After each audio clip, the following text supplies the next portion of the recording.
Welcome to Beans and Breakdowns, a podcast dedicated to bridging the gap between specialty coffee and the heavy music community. On this episode, I'm joined by Isaac Lamb, drummer for the band Kublai Khan TX. So grab a fresh cup of coffee and wake the fuck up!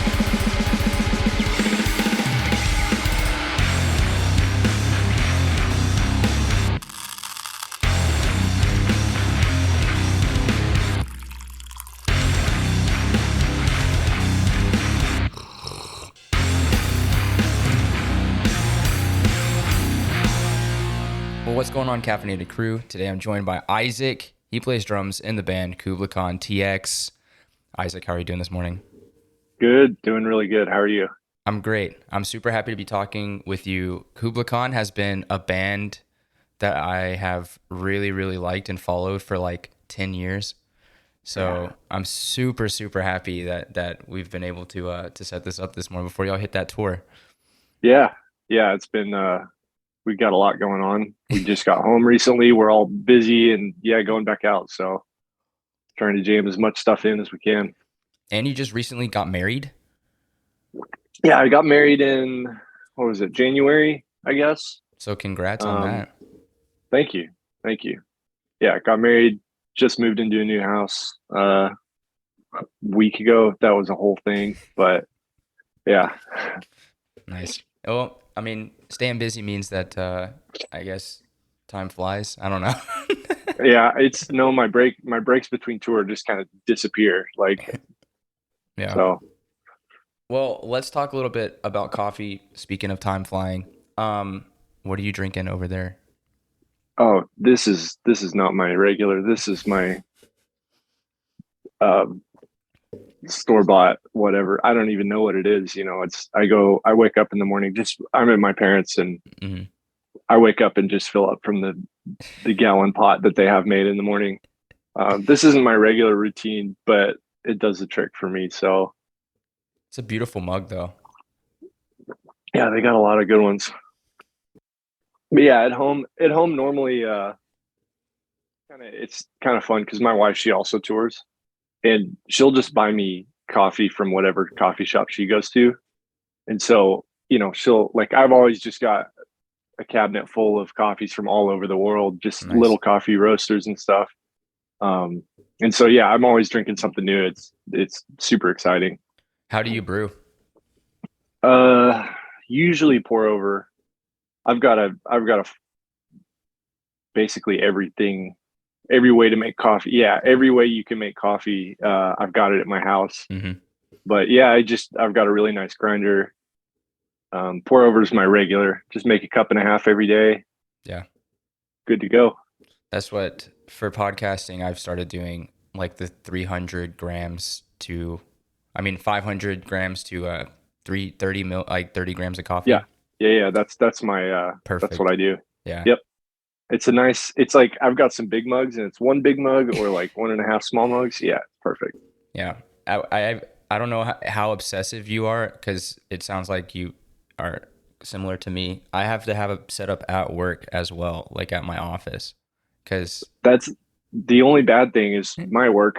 I can't I pour overs are so inconvenient to make when you're on tour because you need so many little things and like specific water, like hot water that you can't get at a gas station. And it's something I just can't do on tour. So, well, I think that this would be a good one because I haven't talked to somebody that seems to be as like brew happy as you are on tour. So yeah, do you have a method that you do, like AeroPress or something like that?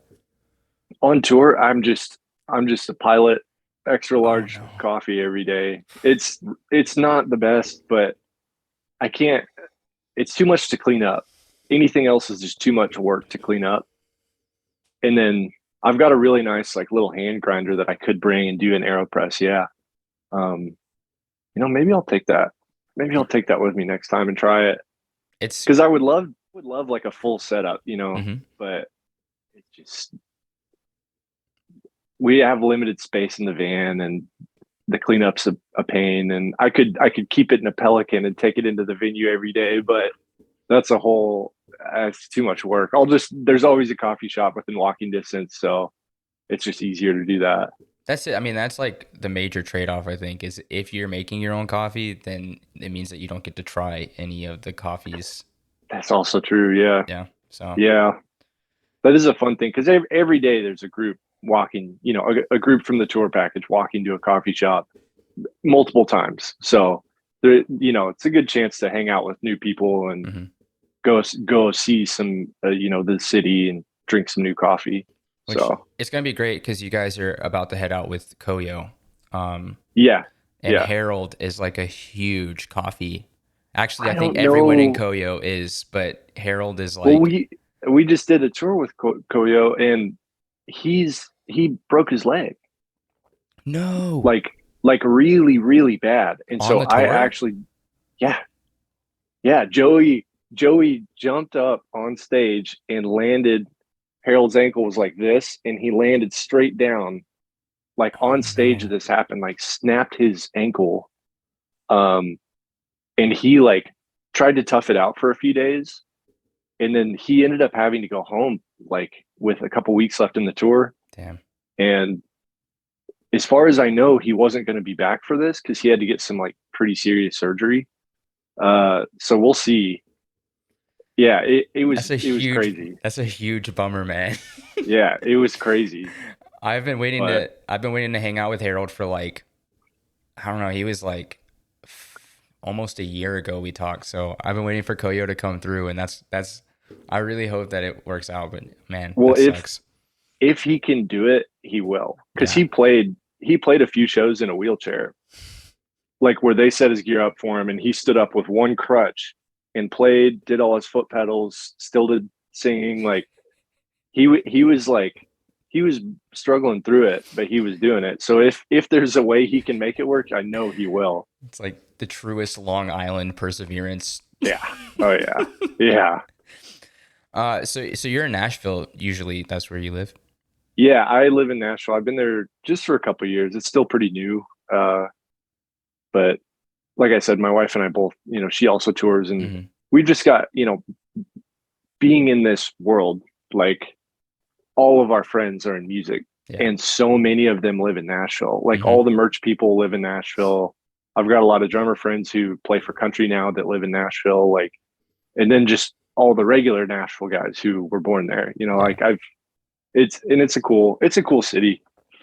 Have you connected with I guess you've connected with the Chamber Boys as well? Yeah, they're like some dudes I hang out with Chamber a lot, I hang out with Orthodox a Nice, lot. yeah. Um, they're two of the like regular guys I see. Every time I go out, I see them there. So Shout out Adam. yeah, Shout out Tay Tay. yeah.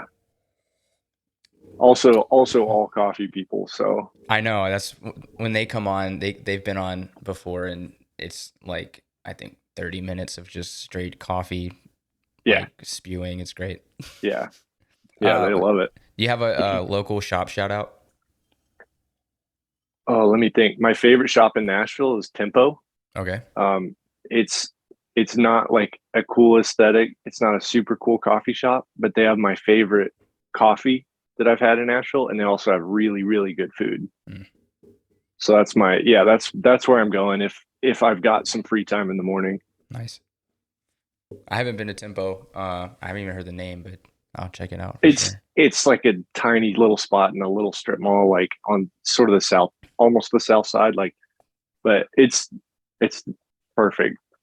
That's cool. I have a lot Yeah, of friends in Nashville as well, even not in hardcore, but in the metal side, like the yeah. Entheos. The guys from Entheos just moved out there. I ran into Naveen the other day. Um, I had no idea he lived there, or like I didn't know where he was from. hmm I just know, I just see his drum videos online because Yeah. he's so good. Uh, and then yeah, I was at a show. I was at that Alpha Wolf show, Oh, nice. and yeah, I ran into Pablo from Chelsea Grin. I always forget he lives in Nashville I too. didn't know that. Because yeah, he's playing for a country guy now, and me and him are real close. And so I was hanging out with him, got introduced to Naveen, got introduced to a couple other drummers who were like metal turned country. Like, yeah, it's fun. That's what I like about Nashville is, I didn't expect to see anybody there, and I ran into like a dozen people that I know. It's just everyone from the past like 20 years in the scene.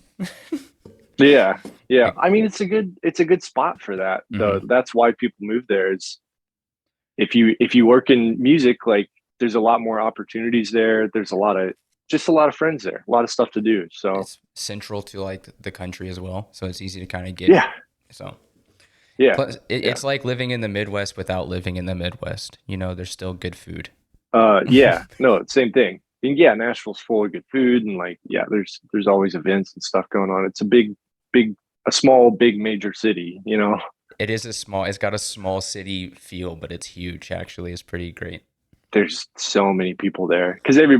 everybody's moving there. You know, I'm part of the problem, but the locals hate him. But That's great. Let's talk about Brewslang. It's, okay, it's a bit overdue. I yeah, know it came out like 2 years ago with Absolute, yeah. but as soon as you guys I release think it, I think we did another batch of it pretty recently, like within the last 6 months. okay. But yeah, sorry, go ahead. No, it's good. So who roasted it, and were you guys picking out flavors? What was how did that happen? um, I can't remember the roasters right now.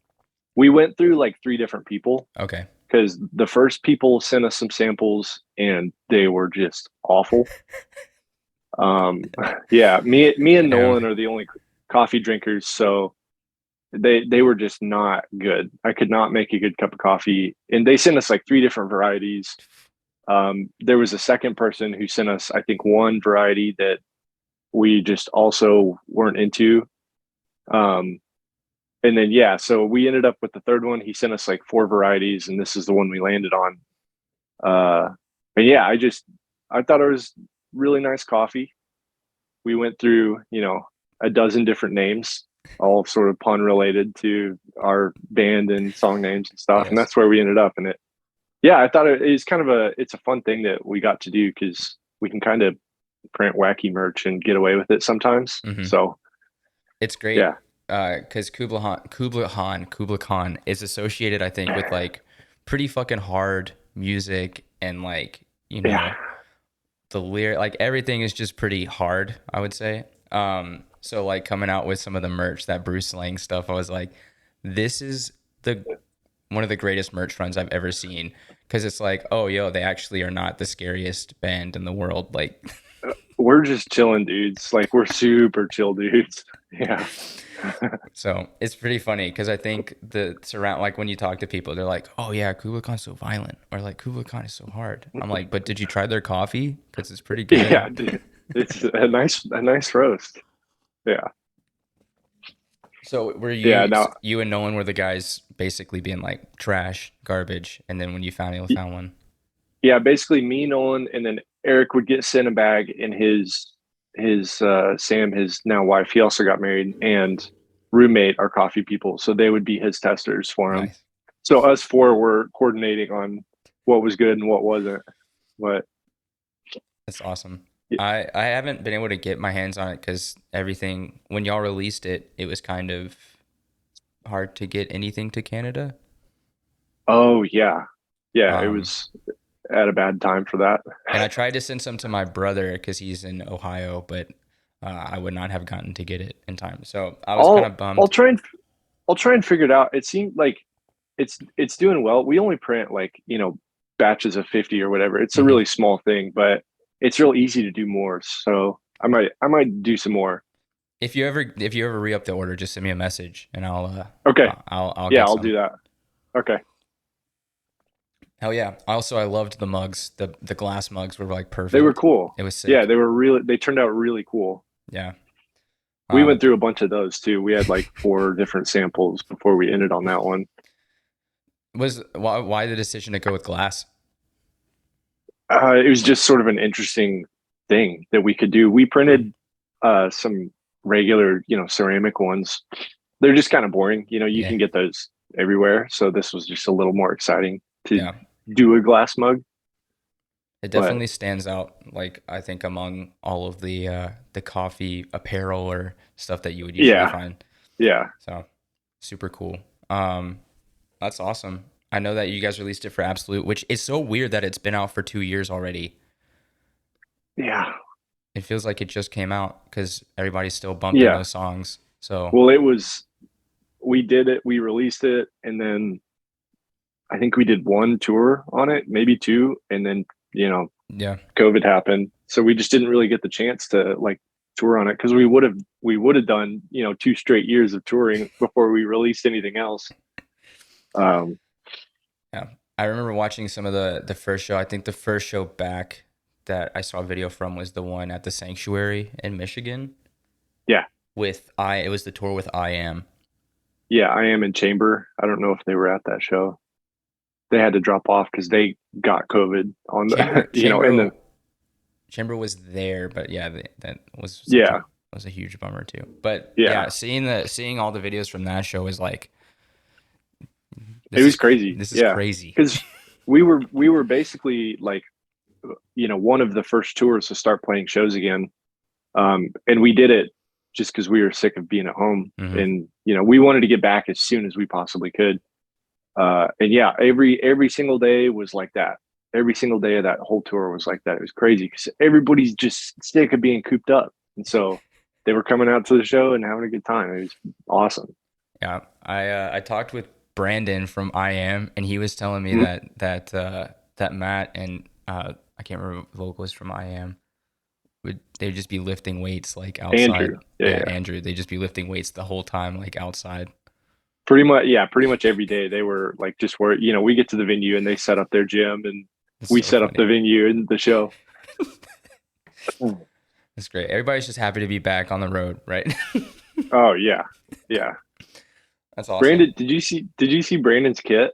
Did you see that new kit he got with the Yeah. diamond plate?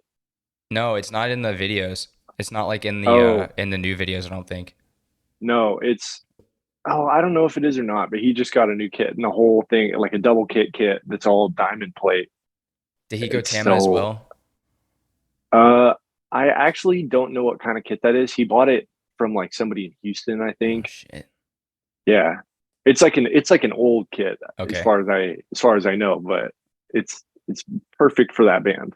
Because I know that So he was playing on like an Art Star yeah, for a bit, which was cool yeah. because that's like the classic like death metal drum Hmm. kit with the two toms and then the two kicks and like one floor tom.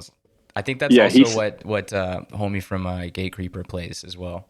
oh, okay. Yeah, they both set up really like traditional death metal kit. Yeah. Like I love it. I love that kind of stuff. It's kind of I love how cheesy but great it is because it sounds Yeah. awesome, but it Yeah. looks like, oh come on, like really, and then you hear him play, it's Yeah. like, oh okay. Yeah, that Yeah, makes you should sense. be playing this kit. Yeah. It's like Yeah. 20 cymbals. It's amazing. Hmm. Super high crashes, like the big Yeah, mega bell. Yeah. I'm there for the Mega Bell. I live for that Oh, shit. same. Yeah, Yeah, same. it sounds like a piece of just hard steel when you hit it. It's great. It hurts to hit. Like you have to hit it so hard to get any tone out of it. Like it's a good symbol though. But if you're blasting, man, you can just let that stick bounce. It's great. Yeah. If you're only using the bell, it's you can't beat it. Except for some like, you know, I've got a buddy who uses like an old Peisty ride that Hmm. I think probably beats a mega bell for that. But there's a few symbols out there that I like better. But as far as your standard, the mega bell's it. It's Yeah, the ride. I've been trying to find a good power belt ride for like a decent price. I don't want to pay Yeah. $800 Yeah. for it. So, Yeah. Everything. Yeah. but Good luck. yeah, the power bell is where I'm saying.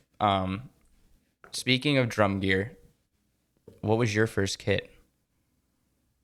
uh my first kit was a Yamaha stage custom. Oh, nice. That's actually pretty good. which is yeah, I still have a lot of respect for that kit. It was my brother's. He got a drum kit and didn't learn to play drums. And so when I wanted to learn, it was there. Um, I've had a bunch of kits, but that was my first one, and I played that for a long time. I toured on it a little bit. At one point, I traded. I had a Mapex kit, like a 7-piece Mapex kit. That was my next one because I was into like prog metal Hmm. when I was in middle school and high school. So I was like, I need all the toms. I need two kicks. Like I have to have a big kit. That's so yeah, I had like a 7-piece Mapex kit that I think I played one show with a bunch of toms, and I was like, I can't do this. Like then I went down to two. Um, yeah, and then after that, I had a 6505 plus, or no, I had a neighbor who was getting rid of a kit, a Mhm. Pearl Export, just Okay. super cheap, and I had refinished it. I toured on that for a while, and then I traded that for a 6505 plus so that Nolan Nice. could run two heads. Um, and then I think from there, that's where I got my Star Classic, and that's what I've been on for like 10 years. So yeah, drums are. I feel like I'm not a gear guy. I don't want all the gear. I just want the right gear, and then I'll Right. never change it. So Are you on a Star Classic Maple? I'm on a Star Classic Bubinga, Okay, the Birch which Bubinga. is no a full Bubinga. It's just Bubinga. Yeah, and that's why I haven't changed it. It's a kit that will never be made again. You Like can't find it. you can't. It's always going to be like one of the last Bubinga kits. Um, and yeah, that is why I'm still on it. Like I'll probably never get rid of that kit just because I'll never be able to find it again if I do. I would be Um, terrified to tour with it. I shouldn't be. Yeah, I definitely shouldn't be. But the shells are still in good condition. The hardware Mhm. is all like corroded. It's a mess, but the shells are still really really nice. Like, and it's I don't know. I haven't played a better kit like as far as holding its tune and just like tone, especially in the studio. It sounds so good, like under some mics. I do love that. So you're using that kit usually with Randy in the studio. Yeah, yeah. A Well, lot of drummers don't every yet. every time is different. Every Okay. time I use different drums when we record, but my favorite tones I've gotten was on Absolute. That kick on Absolute. Yes. That's my Bubinga kick. So, yeah. What is the snare that you're using on Absolute? Because it's completely different than the past like releases. Yeah, so Absolute I used the bell brass. Okay. Um I use the bell brass that the studio has. Um But in like a and lower I tuning, I guess? Was it yeah, okay. yeah, in a lot lower tuning. And I like it, but that snare's crazy because you can make it sound however you want. That's why everybody uses it. Hmm.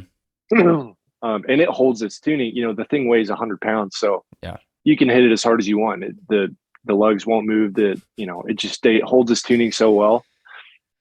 And then on the new EP, I used like a Ludwig 14 by like 5, like a real shallow. It might have been a 4.5. Like it was a real, almost a piccolo snare, and I loved it. Hmm. I did all the pre-pro with it. I was just jamming on it, and I really liked it. I um, like that twang you get from a real shallow snare. Yeah. But I was having a lot of trouble when we were tracking because it just wouldn't hold. It wouldn't hold its tuning. So if you listen close enough, you can hear the pitch dropping throughout songs and stuff. Like I was just having a lot of trouble keeping it where it needs to be. But I like it. I Hmm. like the tone when I was jamming on it. So I don't know. Every time we go to the studio and we're writing and doing pre-pro, I just kind of set up a kick with whatever drums are in the room that I want to play on that day. And then before we actually track, I sort of, I'll switch them out while we're jamming and Hmm. find a setup I like. I think the EP I recorded on a 24-inch kick, That's like a nice. 24 by 14. Yeah. I think it was like a Pearl, maybe. I don't even remember what it was, but also us living so far away, sometimes we have our gear at the studio and sometimes we don't. Right. So Yeah. I would have used my kit again because I loved it, but um, don't always get the option. It's just easier to fly from Yeah. wherever you Well, are in New Jersey. yeah, wherever the van and trailer is. Yeah. Sometimes it's in Oklahoma, sometimes it's Nashville, Mhm. sometimes it's New Jersey. I don't know. So I know that you've played. You usually play with one floor tom. It's like kick, floor Yes. tom, snare. Hmm. What was the reason for doing that? Because I feel like it a lot of the sound for Kublai Khan in terms of like the drums and percussion the reason it sounds the way it does is because you only use one tom. Yeah. Um, I don't really know. Maybe I don't remember, but in my old band before Kublai Khan, I had done it just one floor tom. Mhm. I just thought it would be cool. I thought I could get away with it. I like just sort of the less is more, the minimalist setup. Like I said, I come from a prog Right. start. When I started playing drums, that's what I was learning, and so I think I've just sort of sunk into this appreciation for just a small little drum kit. And I'm always trying to get rid of more. You know, I wish I Yeah. could drop my China. I wish I could drop my second kick. I'm really close to both those, but I just can't do it. Um, and yeah, one day I remember just we had some shows coming up, and I just, you know, I was like, I bet I could do it for Kublai Khan. And so I spent a week out in the garage jamming, you know, working through the parts on just a floor tom, and I could get away with it. And I played a show like that, and I just loved it. You know, Mhm. it's just like felt so good to not have that rack tom. And then especially when we're writing, if I have that rack tom, I will end up. I don't have as much time writing as I want, like nobody does, but I think I'll end up doing really boring fills. You know, the easy to fills like, you know, like left tom tom tom tom, like Yeah. those kind of fills just because they're available to me. And so losing the rack tom forces me to think about new things. Right. At least it did in the beginning. Now it's just I can't play with the rack tom now, but in the beginning, it, you know, it forced me to think differently about how I was writing and playing. And it's something I needed to develop my style. Um, and yeah, now it's just I can't do anything else. It's if I'm ever jamming at home or playing with, you know, other groups just jamming, like that's always how I want to set up. But yeah. So even on the first like color codes and the EP and all that. So the first CP was Youth War Yeah. was two toms. For some of those songs, I had a second China on the left. Wow. Um, yeah, it was long. We were a metal band back then. That was like deathcore era. Yeah, we were a little different then, but and then yeah, for balancing, that's when I dropped it. Hmm.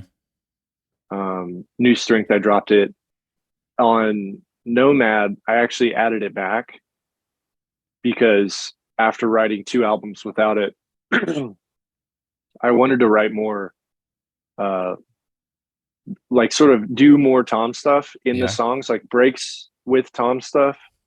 Um, and so I added it back for that.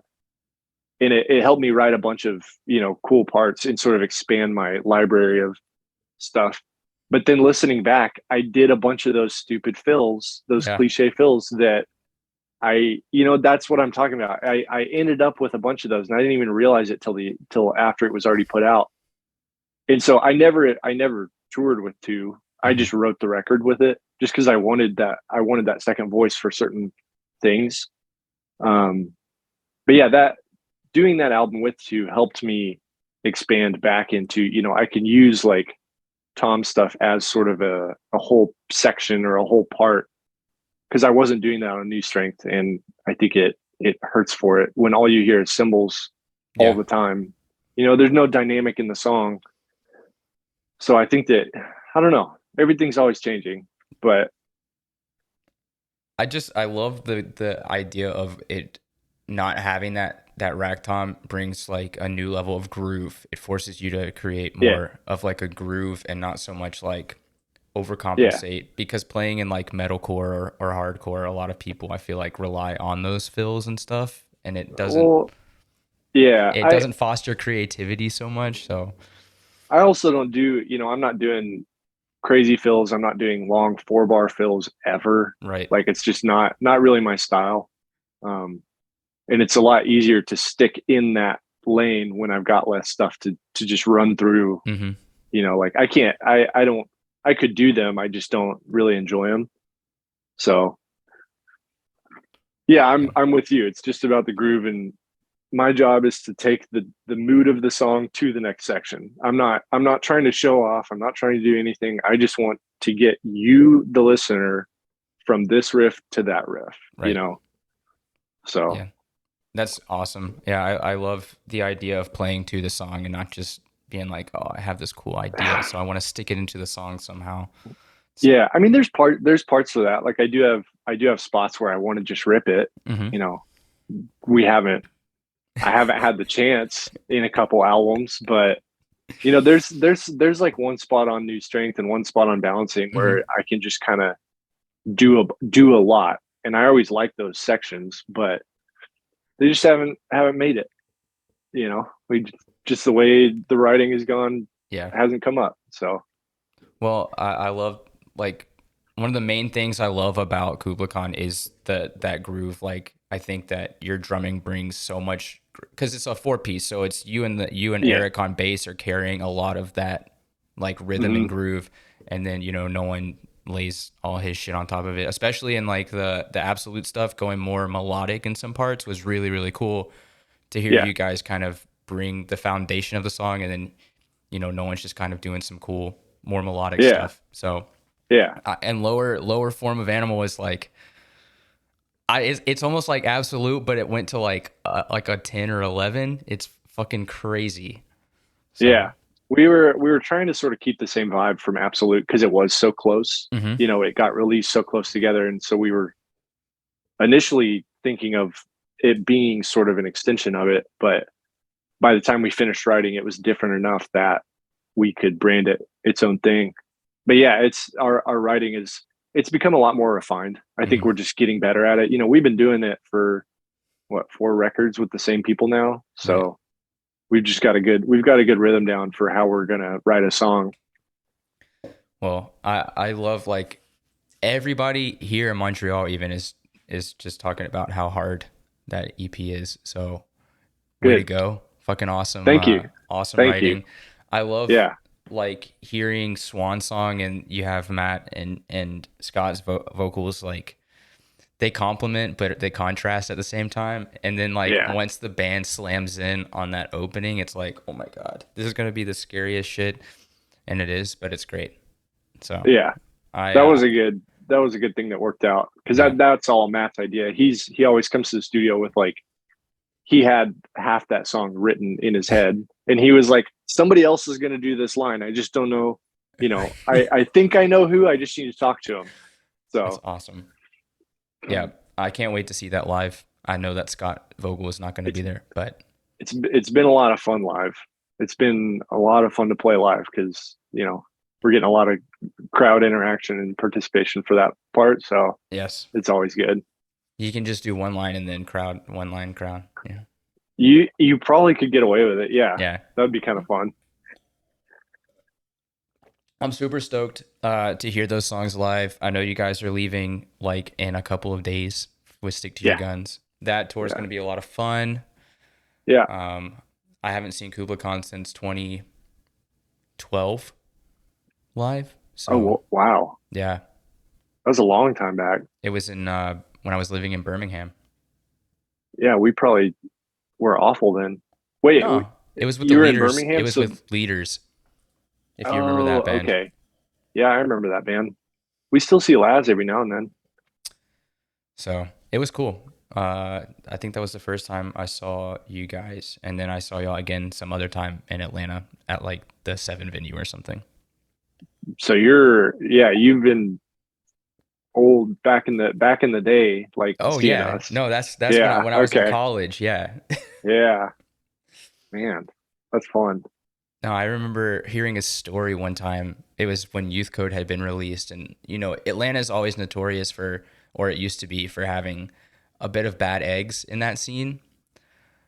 And you guys ripped into Color Code, and somebody took his shirt off and had a white power or something tattoo, Oh no. and like took his shirt off during Color Code, and he got jumped. So Yeah, that happens pretty regularly. I mean, they're not welcome in no, this world, no, so which is great because Montreal is a huge like Antifa here is huge, but then like just okay. the idea of not letting racist or fascist into the scene is also a big idea, even outside of Antifa. So it's a pretty nice thing that happens. You know, you're not welcome, and we'll make sure that you aren't here. yes, It's good. It's a good make sure that thing. you don't feel like this is your space.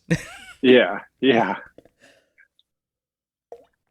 So Yeah, I yeah, don't remember that specific instance, but I could, that's happened a handful of times just yeah, throughout the years, like at every tour. Like, yeah, it sucks, but it's gotta happen. I know, and it's. I mean, I love like, because you guys do say a lot in your songs. Hmm. So it's really cool that like once somebody shows up and they're like trying to be a tough guy, everybody's like, yeah, dude, he's like singing about like the opposite of what you're about. So Yeah, you may want to get out of yeah, here. yeah. So, well, that's awesome. I loved the drum talk. I just like I don't get a lot of drummers. I get a lot of like guitarists and vocalists. So, Okay, and plus I play a Star Classic, but I play a Star Classic Maple, perfect kit. right? But I really just, I'm very, very impressed by all the Star Classics. They're so nice. They have the best finishes. hmm Yeah, yeah, big un- fan of all those. unless you get one in a finish they don't make anymore, and then you're trying to find a 14. You can go to them directly and have it made, but it's really expensive I don't want to pay $1,500 to have for one drum. for a Yeah, 14-inch tom. I'll just get like a one of those weird snoms and use it. yeah, yeah. That's fine. Or just get another snare and turn the snares off. Yeah. Put a thick head on the top. Yeah, The Larnell Lewis special. I see. Yeah, I see a lot of guys doing that now. Like, I always think it's kind of cool. Or like a real, you do a big fat snare. Like, Mm-hmm. They'll do yeah, it I on like marching. that. I've seen. Do you know who R. David R. Yeah, is? He rebuilt a yeah, yeah. yeah. So he made this snom Oh, like a for marching snare into like, yeah, a low tom with some loose snares on it. because it was a 14 by 10. Yeah. And so he put legs on it and refinished it, rewrapped it, and made it into a snom. Actually, for Larnell Lewis, who plays for Oh, Snarky sick. Puppy. If Yeah. people listening don't know who Larnell Lewis is, Yeah. if you want to Just branch out of heavy amazing. music, go listen to Yeah. Snarky Puppy because that's like fucking sick as shit. That's like where I spend my time is I love just like watching and following drummers and hmm seeing what they're up to. And so I follow a lot of those kind of guys and like even just like internet drummers who hmm just are, groove drummers and like I love it. I get a lot of inspiration just from watching all that stuff. I'm really not into metal drumming. hmm I think it's pretty boring for the most part. Um, and so yeah, I spend all my time like watching those kind of guys because Yeah. they're so good. They're so good in a way that like a metal drummer is not. It's just polar opposites. I see good drummers every day on tour. I Yeah. watch them every day on tour. So when I'm off tour, I spend all my time watching these guys. Yeah, Yeah. Like JD Beck and Domi came through yeah. for Jazz Festival, and my friend didn't tell me they were coming through, and he went, and I almost canceled our Okay, friendship because I was like, because you wanted to watch them. how dare you go Yeah, see JD Beck and not tell me that you're yeah. going? I'm looking at you, Max, because he listens I to feel like this. I'm I gonna. feel like that would be a fun one to go see. Like I would like to just sit and watch him for hmm a while. But I love the Zildjian stuff that they like because they did the showcase with JD Beck, and it was instead of yeah, Domi featuring JD Beck, it was JD Beck featuring Domi. I was like, featuring Domi. That's funny. Yeah, and nice then touch. Dennis Chambers did one not too long ago, which that one was Hmm. really great. Yeah, He's been doing stuff with Drumeo too, which Dennis Chambers is like yeah. probably top Another just five. Yeah. legend. Yeah. So yeah, I'm like you. I if I can't sit there and watch like metal drumming, it's too fast.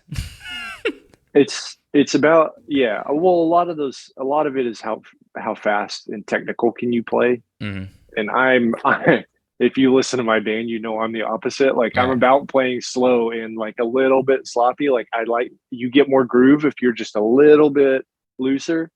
Because yeah, if you're right on the beat, like you lose yeah, that real that realness and the vibe that you can create by just being like, I play it how I play it, and like it's unmistakable that it's me doing it, hmm because it's not perfect, which I right, like that. I really like that. yeah. When you bring feel into the mix and kind of make Yeah. that, yeah, I love that. Yeah. So That's why I like hardcore. Yeah. But yeah, I totally agree. I love nerding out, even though I'm not even that much of a gearhead too. But it's like I like You the can still tones. I appreciate it like the though, you know, tones, yeah. man. Yeah, you can appreciate some nice gear. Um, well, I did like to know about your hobbies. We can talk about that a little bit too. Outside of I touring nonstop for years. outside of touring, yeah, I'm a homebody. Okay. I really just kind of I do my thing at home. I'm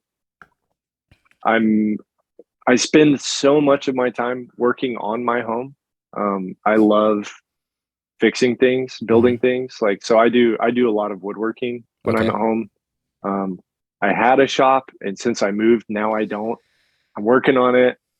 I have to do some excavation and put up a building so I can have like a proper shop. Um, but that's what I'm working on after the store. So yeah, I build a lot of stuff. I do woodworking.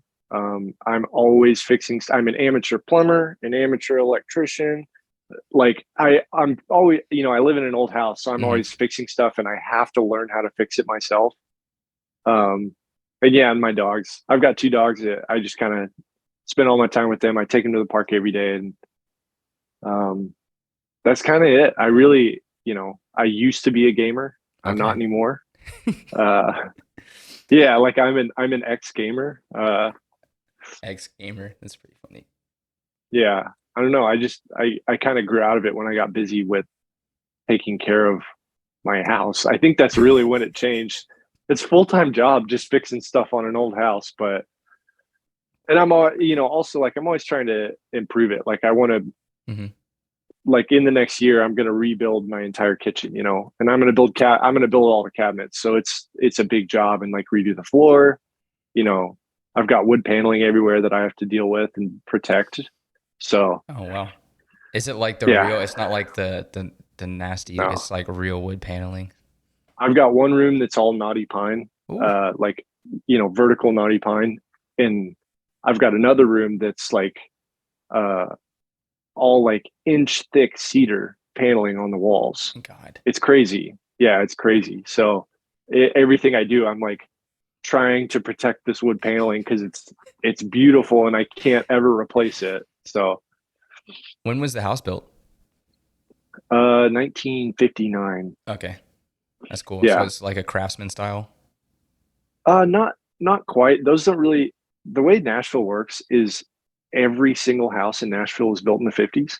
Ah. So they're all the same house for the most part. They're all like one of three models Mm-hmm. of the 1500 square foot or the 700 square foot. Um, and yeah, it looks like they just put them all up, and then everybody since then has converted their garage or added a room, and Mm-hmm. so every house is a little different, but they're the same base. Um, I wish I had an old Craftsman or something like one of those kind of houses. I love those. They kind of don't exist in Nashville, or they're really hard to find. That's super. I didn't realize like the history. I guess Nashville's development came a bit after because I'm from Savannah. So Savannah's got like, Oh yeah, yeah, yeah. you got houses going back to like 1760s and like Oh up. man, I'm sure there's some of those like farther out, or like some big old houses, but for the most part, everything in like the ring around the city Hmm. it's all 50s houses. Yeah, That makes 50s and like sense. early 60s. So I guess from like the industrial boom that was happening in that mhm. time. Yeah, Yeah, that's cool. Well, that's fun. yeah, I do feel I haven't bought a house because I live in downtown Montreal. There's not really any yeah. houses. It's not Um, an option. no, Yeah, so, but I'm at the age now where getting a house and like doing fixing on it. Like I even like little stuff here. I try to learn like what you're saying, yeah, amateur plumber and stuff. I haven't gone so yeah. far as to do that, but definitely like some electrical or stuff like that. And you always feel like I did that. Like I learned. Oh, I love it. I don't I need love it. anybody. I didn't have to call an electrician and spend $600. Like, yeah, I love that. And like after this tour, my big plan is I'm buying a lawnmower and I'm Nice. excited about it. Like that's where I'm at. That's where I'm at in my life. Like, Like mowing lawn. Give me a beer. yeah, like wake up, have a coffee, take my dogs on a walk, mow the lawn. Like I'm I'm pretty solid. I'm pretty set Hmm. off tour. Like I'm very happy just doing that on my at my home on my own property. Like that's I like it. I love it. Do you have a porch too? No, actually, my old house had a really nice porch. This one doesn't, but Okay. I could build one. I've just got other stuff first. So Yeah. our old house was like 750 square feet. It's just way too small Hmm. for two people and two dogs. Two people who have a lot of at home hobbies and two dogs. So yeah, we're in a bigger spot with an actual garage, and yeah, it's Nice. much better. I can park the van there. I couldn't really at my old house. So That's awesome. Yeah, yeah, I think that once you start to get towards 30 or after 30, it's like you start feeling the adulting vibes I get. I hate that I just said that, but like you start feeling more like I think I want to go hang out at Home Depot for an hour and like look at what's yeah. I there. don't I don't know what it is. Like that's just what I enjoy. Like I love like just mowing my lawn. Yeah. Like I can just sit out there and just cruise around. Like, and then when you're done, you have this beautiful yard. You look at your neighbors and you're like, I'm the best house on the block. Hmm. Yeah, Yeah, what's going on over there, Jeremy? What's up with that? yeah, Grass yeah, is looking a little high. yeah. Yeah. Yeah, that and then like I said, I've got a lot of friends in Nashville, so we're Hmm. always, just hanging out with people, go get a drink or go have some dinner. There's a lot of good food in Nashville, so Yeah. Last time I was yeah, there, I tried Hattie B's for the first time. And I know yeah, like don't come for yeah. me, but it's Okay, okay. like I know it's Yeah, I was not like, you like better be careful saying that. I know Yeah, it's not the best, but the hot chicken. it's what was It's still there. good. Yeah. It's still good. Yeah. No, I like it. Yeah. Hot chicken is the shit. And there's good barbecue too. But I know that There's a lot of good barbecue. you're from the Texas area, so I've I'll had good barbecue my whole life. Yeah. I'll be careful with talking about barbecue. No, I mean Nashville's as good as anywhere for it. So Yeah. Well, cool. Isaac, this has been really fun. I do have one yeah. last question before we go. What's your favorite city for beans and breakdowns? Oh man, that's tough. I'm gonna go with Nashville because that's what I know the best. I Hmm. know all the coffee shops in Nashville. We always have really fun shows there. Usually we play the end. Yeah. It's just a classic venue. Kids go off. It's my perfect venue. There's no parking. There's no gear spot. There's a bad merch spot. It's hot. Doesn't sound great, but the layout is perfect for this type of show. Um, The roof is half yeah, falling in. yeah, yeah. It's just one of those venues, but those are the memories. When I think back to shows I went to, those are the venues that I like Hmm. idolize. Those are where I've seen the craziest shows. So I like to imagine that us playing there now will be a crazy show in the future. It will have been a crazy show in the future. Right. Like everything's dulling down, and the end is like this perfect little pocket where you can just do whatever you want. It's just kind of you've got that interaction that you can't find at like a big box venue. Yeah. And then yeah, coffee. Tempo's my favorite coffee shop. I really like Elegy. I really like Humphrey Street, Humphrey House. Falcon's good. Hmm. Yeah, a lot of good coffee shops in Nashville. Good spots to hang out. I know Crema is also like the classic. Oh, I haven't been there. They're like the classic like coffee spot in Nashville. Like Okay. I think they also used to carry. I'm gonna get this wrong. They used to carry Sump. One of those shops used to carry Sump coffee, Yeah, which is really yeah, good. yeah. I think yeah, there's somewhere in Nashville for that. Hmm. Um, I don't know. I haven't been. There's also Dose. It's not my favorite spot in Nashville, but we go there a lot because there's good food right next door. So Have you been to Golden Barista Parlor the or barista parlor, yeah, Barista Parlor? Yeah. yeah, it's a cool spot. Just they open up the big garage Hmm. doors. I think they've got a few locations, but it's kind of a cool spot. I've got a bunch of friends who like to go there.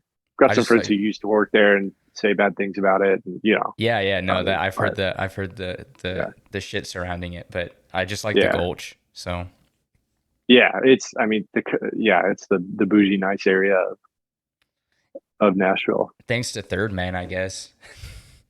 What's Third Man? Third Man is Jack White's record shop there. Oh, okay. I haven't been there. You gotta hit it. You gotta hit over Okay. there.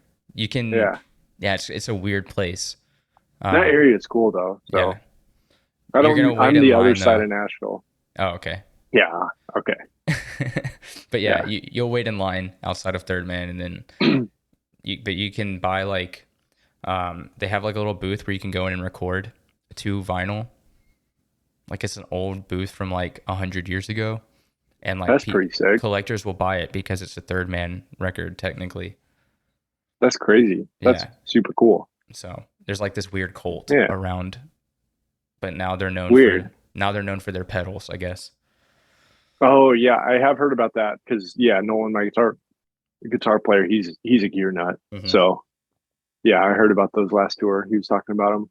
End has been using it's like an octave shift pedal that they're Yeah, they have the guys from Okay. End, yeah. End does a bunch of cool stuff. Yeah, End does a they bunch get of to great. do a bunch of fun stuff. I just saw them a couple months ago, or about a month ago. I broke my hand at the show. Oh, It was fucking awesome. dang. Yeah. Matt was playing drums for him. Matt Guglielmo. Yes. I don't know. Incredible. I think so. Yeah, they're so good. It was like the original, like Will was on guitar. Yeah. Jay's playing bass. Mhm. I can't Yeah, we remember played it. We played a bunch of shows with them recently. Just I don't know. I guess they played This Is Hardcore, and then they Mhm. played some other festival, and They we played always This Is just see them at Hardcore. That's festivals. super weird. Yeah, Because I associate Yeah, them with I being don't know. like very metal or like it death sucks. metal. They played like it really early, Hmm. and we weren't even there yet, so we missed them. But also, like I heard a lot of people missed them because it was just such an early day. But They're great. I saw them with Misery Signals. Yeah. Which is also Good stuff. classic. Yeah. Well, Isaac, thanks so much for hanging out, man. This has been like a lot of fun. I love talking coffee, love talking drums. I love Kublai Khan. I'm here for it. Yeah. So we'll see you in about a week. Yeah, make sure you Week hit and me a up half. before that because I'm gonna forget. So No, we'll definitely do it. I live about 10 minutes from the venue, like walking. So Cool. We'll do a coffee trek. I know that would be cool. all the spots Super like into around it. that area. So Well, that's a festival day, isn't it? no. That's a. So you're I thinking thought that was a Quebec City. festival. Yeah. Okay. Quebec City is like, it's called it's called Vol de Macadam, I think. I don't speak French. It's a word that I can't say. Yeah. But it's all those tours are playing Montreal, like Knocked Loose Terror is coming through the week before. Okay. And then who else? There's another tour that's coming through that same. Is it Creeping Death? I don't know if Creeping Death is playing that festival, I don't but know. they're coming through on next Monday. Cool. Love Creeping Death. Yeah. But I guess I'll see you in a week or like two. a week and a half or some shit like that. Yeah, that's great. I like that. Well, cool. Enjoy the rest of your Sunday. Take care. Bye, man.